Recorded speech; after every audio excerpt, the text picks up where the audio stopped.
Taufik, dan ini saya akan sharing tentang yang namanya pola stres. Jadi kalau teman-teman tahu bahwa di dalam kita menjaga kesehatan itu ada beberapa pola yang harus kita pahami, pelajari sehingga kita tahu bagaimana menjadi sehat.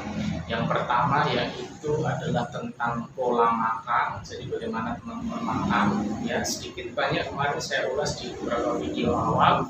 Kemudian yang kedua adalah pola tidur. Pola tidur ada tentang jam tidur yang bagus, waktu untuk tidur bagaimana, berapa jumlahnya, nanti kita akan bahas di kesempatan berikutnya.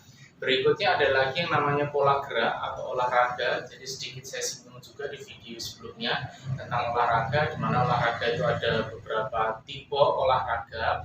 Dan yang terakhir yaitu pola stres atau pola pikir, ya. Dan teman-teman, hari ini saya akan bahas tentang yang namanya pola stres atau pola pikir, ya. Jadi kita bahas yang namanya stres.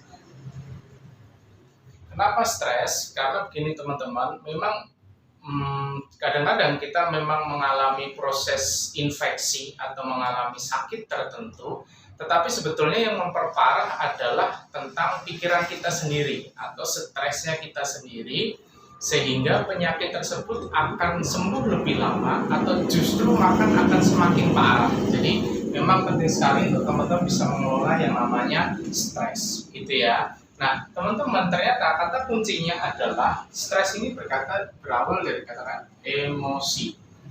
Emosi dari bahasa dasarnya itu adalah emotion. Artinya adalah energi yang bergerak. Jadi emosi itu dari kata emotion atau disebut dengan energi yang bergerak. Nah, dalam tubuh kita, emotion atau energi yang bergerak itu ada beberapa hal, yaitu ada aliran darah, kemudian ada pikiran yang terus bergerak, ada mental yang terus bertumbuh.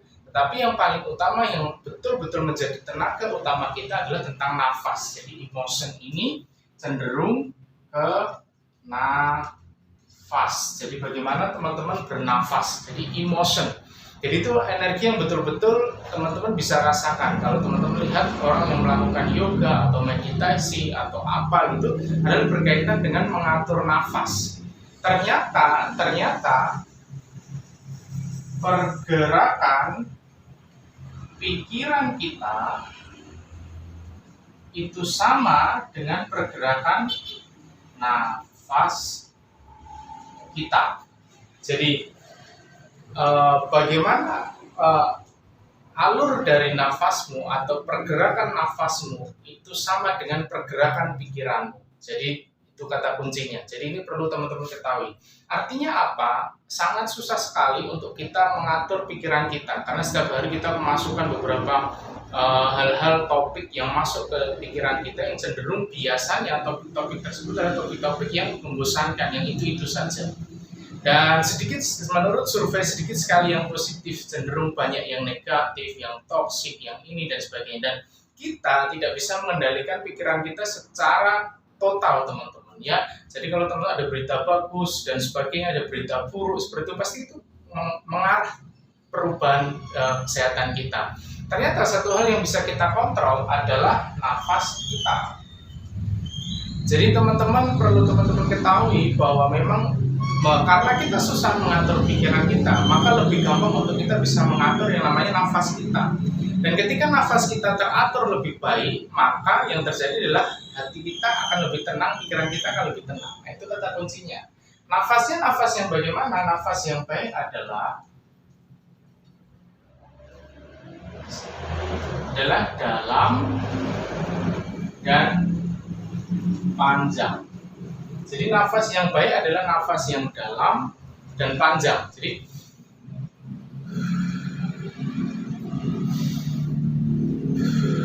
maka ketika teman-teman melakukan nafas yang itu, maka teman-teman secara bawah sadar Anda, secara langsung total alami kita langsung menjadi rileks, ya. Tapi kebalikannya, ini adalah pendek, dangkal dan pendek. Nah, orang yang nafasnya dangkal dan pendek biasanya adalah memicu ke yang namanya stres.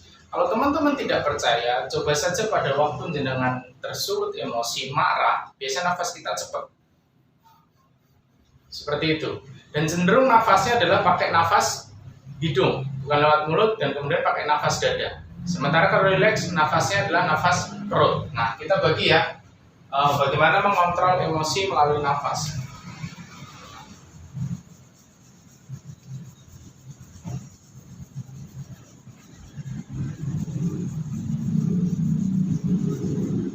Jadi kalau dibagi ada dua jenis nafas.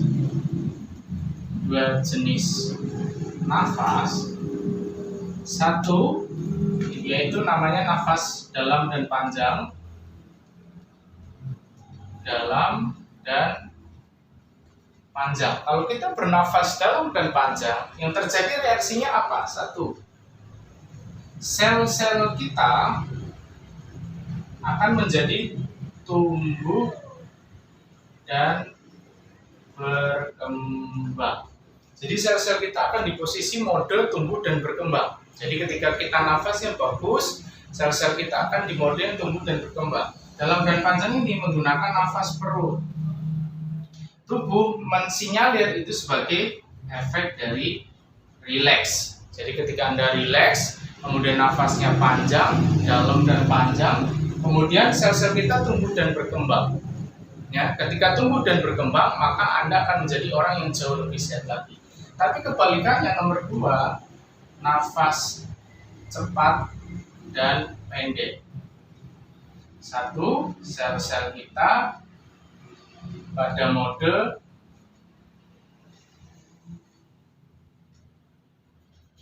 bertahan. Jadi mode bertahan itu dia bahasa Inggrisnya itu fight and flight. Jadi kayak bersiap dia. Bersiap, ada bakteri enggak, ada virus enggak, ada gangguan lagi enggak, ada stres enggak. Sehingga ketika penuh pertahanan, dia khawatir terjadi yang tidak-tidak, maka sel-sel ini akan yang terjadi ini teman-teman, sehingga stres atau tidak rileks gitu ya. Jadi rileks. Kemudian ini nafasnya ini adalah nafas dada. Jadi kalau ini nafas perut, ini nafas dada. Jadi kalau orang bernafas pakai dada itu berat dan cenderung pendek. Kenapa? Karena dia upayanya lebih besar. Dia harus kontraksi melawan otot dada, ada tulang rusuk di situ, di mana harus dilawan. Tapi kalau otot nafas perut, nafas panjang itu dia memang kita ada rongganya. Sehingga ketika kita pakai rongga tersebut yang terjadi adalah nafasnya lebih panjang. Maka yang terjadi adalah dari penjelasan ini, maka sel-sel yang tumbuh berkembang ini bisa meningkatkan imunitas. Nah, sel-sel yang mode bertahan ini menurunkan imun. Jadi pengaruh sekali. Jadi ketika teman-teman cenderung tenang, rileks, kemudian nafasnya bagus, pikirannya tenang, yang terjadi adalah bakteri itu susah ada kesempatan. Maka terjadi infeksi adalah ketika tubuh lepas pertahanannya sehingga bakteri dan virusnya masuk. Kemudian ketika nafas Anda pendek, kondisinya stres bertahan, itu dia kondisinya tidak baik. Jadi ketika itu banyak celah sehingga ada bakteri atau virus yang datang. Dan ketika kondisi tubuh tidak bagus, dia fight, melawan virus tersebut, atau kalau tidak kuat, dia flight, dia terbang. Maka yang terjadi adalah orang dari nafas ini ternyata panjang. Dan kesimpulannya adalah orang yang tenang pikirannya cenderung lebih sehat, imunitasnya bagus, tapi orang yang sering stres cenderung lebih gampang sakit, dan ketika sakit akan lebih lama sembuh dan kemudian bahkan menjadi lebih parah. Demikian sesi ini. Terima kasih.